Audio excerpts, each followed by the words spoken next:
Kama bado hujasubscribe kwenye channel yetu ya Classic Media 255, subscribe chini ya video hii na kisha gusa alama ya kengele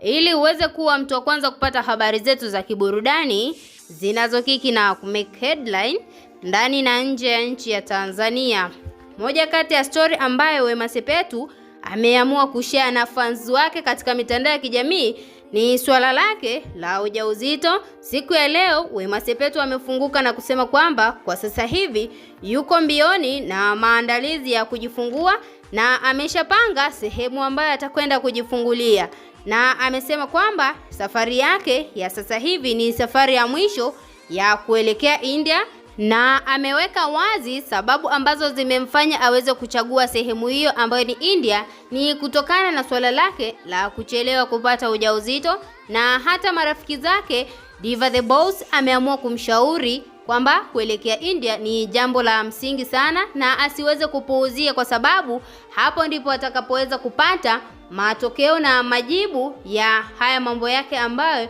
yamekuwa katika mabano. Na hata vile vile mpenzi wake ambaye ni Whozu amemshauri kwamba endapo ataelekea huko kwa wakati, akifika kule atachukua muda wa mapumziko, na muda huu wa mapumziko atakuwa chini ya uangalizi ambao dokta ameshamwandaa, na dokta huyu amemlipa fedha nyingi sana Whozu kumtafutia ndege ya mapema, ili mradi tu mwaka 2026 unavyoingia awe tayari ameshawasili India kwa sababu ya matibabu na uangalizi wa huu ujauzito ambao ameubeba. Na Whozu amefunguka waziwazi na kusema kwamba yeye ndo mtu wa kwanza kumshauri kwamba sehemu salama ya kwenda kujifungulia ni India, na hata sasa hivi amemsupport kwa kumpeleka airport ili mradi tu aweze kupata ndege kwa wakati na aweze kupata usalama wa ujauzito ambao ameubeba. Tunaweza kuona Whozu ni moja kati ya wanaume ambao katika 100% ya wanaume